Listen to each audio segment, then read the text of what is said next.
Hello everyone, you're watching AWS and Machine Learning, and the current topic for this lecture is data cleaning strategies for missing values. We are going to talk about missing values, and finally I will show you how to remove observations with missing values. This is lecture number 30, given by myself, Shanaz Malik.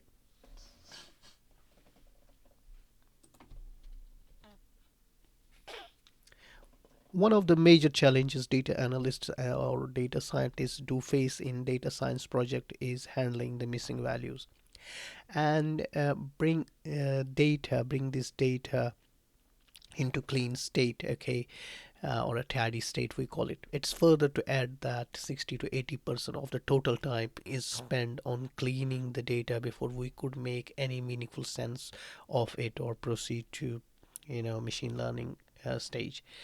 um, this is true for both business intelligence or predictive analytic projects, as I said. So, firstly, we need to understand that there is no good way to deal with missing data. You have to understand it first. I have come across different solutions to handle missing data, from dropping observations with NaN to data imputation, different data imputation methods depending on the kind of problem in hand.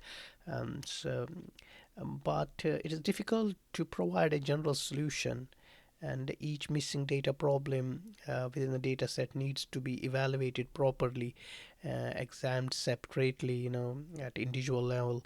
And even if you need to consult with a domain expert, please do so to accurately, resolve the problem in your hand.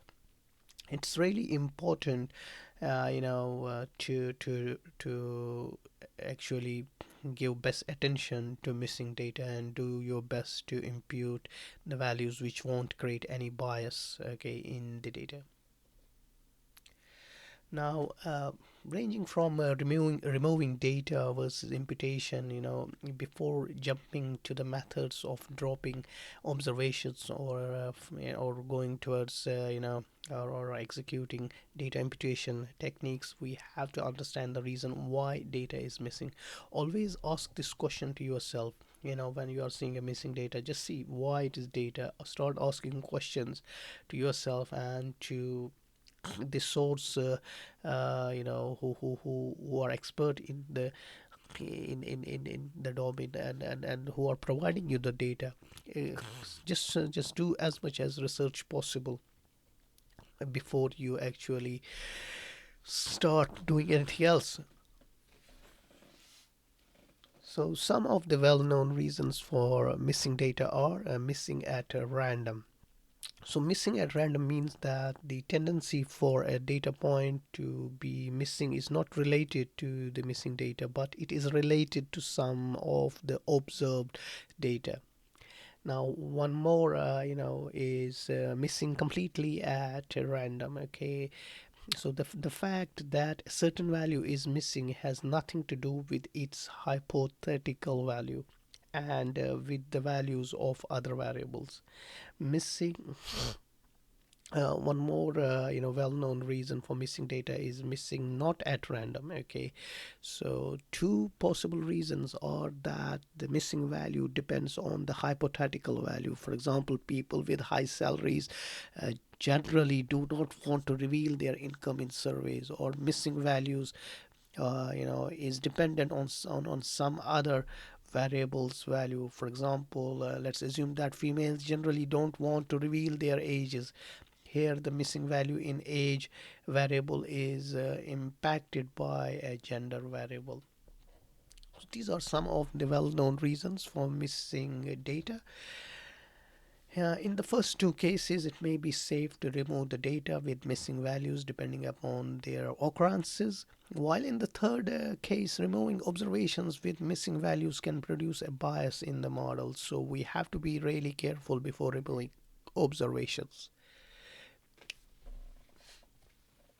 Please note that imputation does not necessarily give better results, but we need to use our domain expertise and create activity is very sensibly before we make a final decision on what we are going to do with missing values. Remember, if we fill in missing values with the wrong data, it means we are adding bias. Adding bias to the data means this will be transformed into model as well, and then so you understand the effect of data will be seen in the later stages of machine learning and insights generated out of it.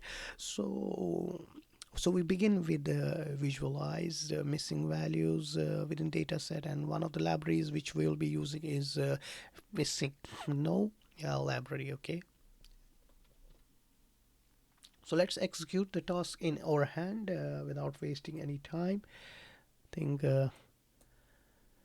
now we have been doing it until now. I have been showing you how to do everything within AWS, but a lot of students and juniors sometimes do come and say, we can't afford AWS, for our education, because it gives sometimes charges, and then people want to know what are the alternatives, how to learn skills, and before they could be taken into the AWS environment. And just to show you, just to keep everything in balance and make more use of these lectures, I can show you that if you download Anaconda from Anaconda site, and within Anaconda you get a package, and inside that you will see Jupyter Notebook is available. If you launch that Jupyter Notebook, it will open localhost browser based notebook. And then basically what you can do, you can navigate into your project. For example, I have this project here. You can navigate inside this, and then basically you can open create new book or open notebooks. And here it is, and here you can see now I'm using the same Jupyter notebook which we created in AWS environment through notebook instances. If you want to avoid charges of AWS, and learn as much as possible without actually incurring charges, and this Anaconda is basically free of charge, okay, and you can download it for your learning purposes, okay. And just see the latest terms and conditions of Anaconda, and if you feel you are happy, you are accountable for whatever you are downloading and or whatever you are using, okay. So here is now my first cell. Let's quickly start executing. Shift enter, okay. And as these are markdown cells, and they don't produce any output, as they are just for comments. And so here, okay, I have already you see here is already line 2, so I have executed this once. Let's first clear everything, okay, before we move on, so that you guys understand what the code is doing. So if you see, this is the normal way how it's going to start. So executing, shift enter, you can click each cell and just say run, but I can do same if I'm in the cell, so it's not yet executed. If you see the line is empty, so I'm going to click this cell and press on my keyboard shift enter, and here it is now giving me the Jupyter notebook with 100%. And the following code is now the code which will now be on line 2. We give me a fancy you know uh, fancy picture, nothing special. And then this is usual. I have said you about the warnings, not recommending this, but happy to do it here. And here I am setting my Jupyter, okay, themes. And you can do it, and or it's not really necessary, but I love to do set my Jupyter notebook before actually I move on. So then loading the libraries, NumPy and Pandas for data analysis and data wrangling. And here I'm actually setting using Pandas set in Pandas using set underscore option function to set my display. and then a little bit comments about iris dataset which I will be using. I have said about all this that iris dataset is modified as some nans are added in the observation to allow you guys to learn and resolve missing value issues that we do face in real world scenario. Okay, but if you want to see the real database, then I have provided you with the link. So let's move on, and here I'm just again, I have explained all you this in previous lectures, and this is just iris flower which we are actually examining. We have a data set of iris flower, and this is petal width and petal length and sepal width and sepal length, and basically I explained you all this in the previous lectures, but this is actually the flower, and we have 150 observations of this type of flower, and all we have to based on these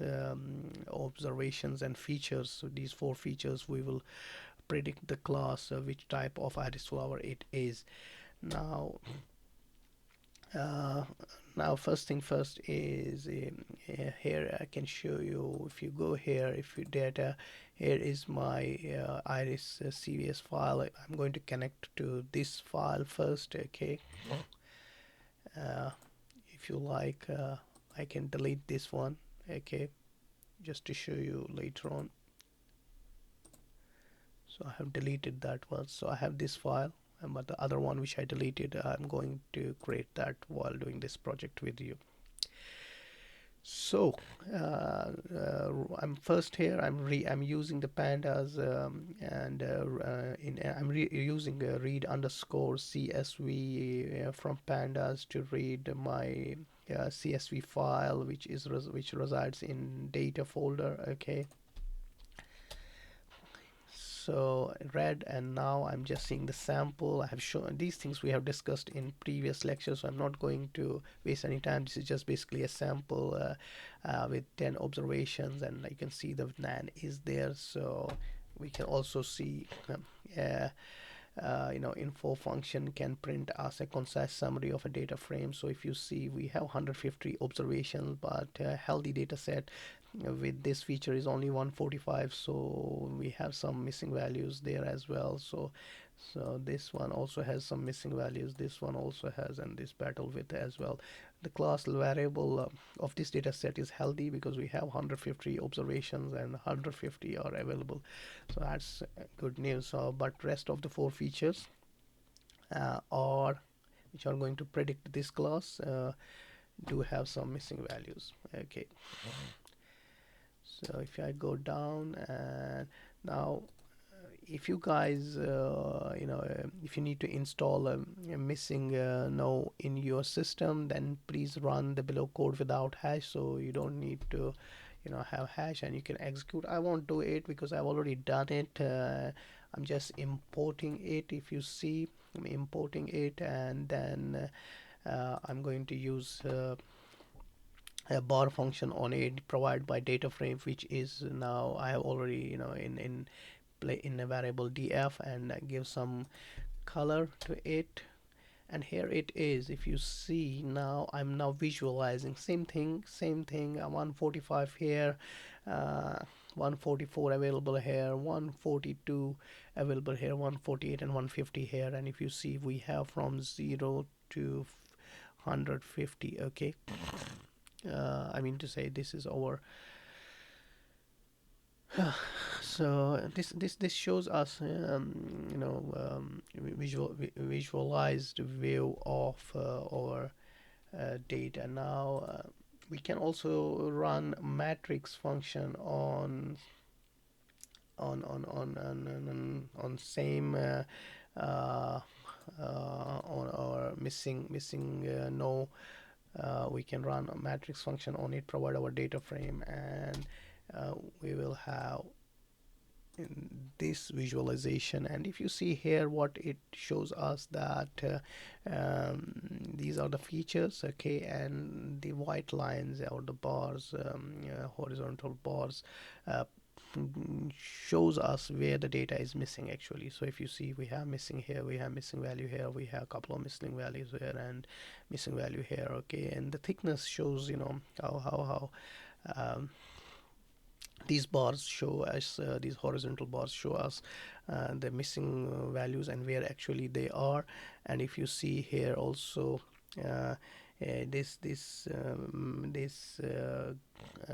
graph, there you can see there is this bar line, and this line plot for, and this is a line plot for each row's data completeness. Okay, if you see, it's very helpful. It kind of, for example, if you see class 1 is completely healthy, no lines, no bars inside it, but here for example paired with some indication that we have some missing value, and here you will see a lot of missing values, here missing values, but most of the stuff is neat and healthy. So if you see, we have healthy parts, healthy parts, healthy parts. Okay, now let's move on. Let's continue.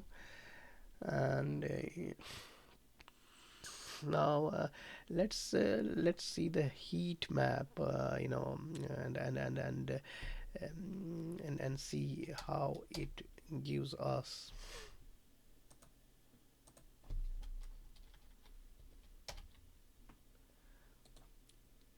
So here is the heat map. This can show us how variables are correlated with each other. So the correlation heat map measures the nullity correlation, how strongly the presence or absence of one variable affects the presence of another. So if it's towards 1, that is positively correlated. If it's minus 1, it's negatively correlated, and if it's around 0, then they are not correlated. So here we don't have much. If you see, much of the stuff is around 0 here.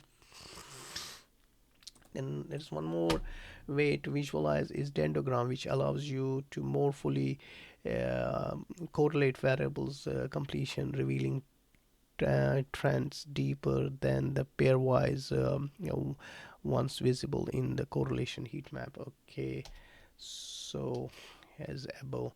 Now let's see dendrogram, and here is dendrogram. So again, I'm using this missing library to actually create dendrogram, and I'm giving simple my data frame. And if you see, so the dendrogram uses a hierarchical clustering algorithm to bin variables against one another by their nullity correlation, and at each step of the tree, the variables are at each step. See, can typo here, so just better to clear. We can do it right now. So at each step of the tree, the variables are split up. The variables are split based on which combination minimizes the distance of the remaining clusters. The more the monotone the set of variables, the closer then their total distance is to 0, and the closer their average distance is to 0 with respect to the y-axis. Okay, to interpret above graph, read it from top to down perspective. Okay, I've given you the comments, and you can read it. And if you see, it's just showing you that what this class, how far this is capable of predicting this class, and how far this is predicting this class. And you can see the closeness and the distance, as you move from from each other, then the distance starts increasing. So this is another way to actually see. So if you see, these are different ways to actually uh, uh, see what's the these are the different ways of understanding your data set, and understanding and visualizing your missing values, and the importance of features within that data set. Okay, so that you can make right decisions. Now let us we can also, I have shown you in the previous, I think, lectures on data frame. If you give up, if you use is null function with some function, you can see how many null values are there. And now, once we have seen all this, and let's suppose, I'm just supposing, I'm not saying that this is the right way to do it, but let's suppose that we have analyzed everything and we decided that we'll drop these NA values. I will show you what are the implications of if you decide, although it doesn't seem that we have many missing values. Okay, it sees we have few, but let me show you the what happens if you drop if you decide to drop observations with missing values. Okay, so here I am using drop any method, and already I'm dropping it and saving it in the DF, and now I'm going to check this DF, and now it's all good. No any values, all zero. Okay, and now if you go here, now I can show you that we had 150 entries. I have only now 130, which means uh, 20 observations were deleted, and 20 observations is around, I think, around some 15% of the data is deleted. So just see quickly, and this is the 15% of signal is lost in approximately. And some signals might be useful, and deleting data is a loss. Actually, you might be actually losing the signal. You might be actually creating a bias by deleting without actually you might actually create an imbalance class inside it. There can be many things can happen if you delete things. So just be careful. I'm just showing you deleting is easy, but you lose this data, you lose the signal. This can also be one of the reasons through which the bias can be created in the database. Now I have this database, and I'm just saying let's save it to Excel file and give the path and name of the sheet iris drop underscore drop any. So once I execute this, that's it. If I execute this, I can show you it's already being saved here. If you see, here is the file. If you see second ago, just now. Okay, so you understand. So this is the way actually to save your results. And I can show you now same thing, the matrix. And if you see now, I'm using the dot matrix function on our missing now, and then you giving it in our data frame and giving some color parameters. And if you see, everything is now healthy, and because we have only 1 to 30 entries, and there's no missing values because we eliminated them all. And that is it, and nothing special. So all sweet, simple once you understand.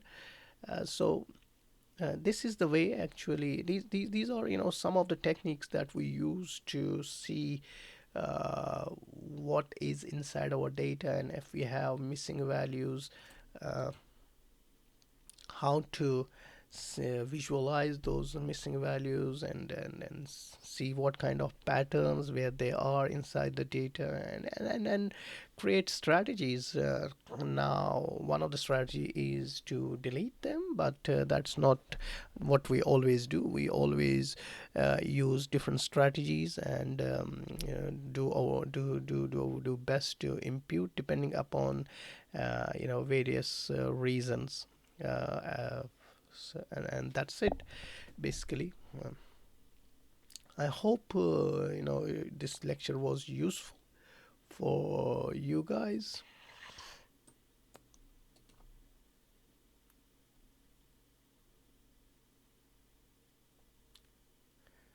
Okay, so now, if this lecture has been useful, if you like this lecture, then please subscribe if you haven't until now, and please hit the notification bell so that you get notified as soon as I upload new videos. And I hope to see all of you in next video. Until then, thank you all for watching Data Analytics Professionals, and remember, sharing this video is caring. Time to say goodbye.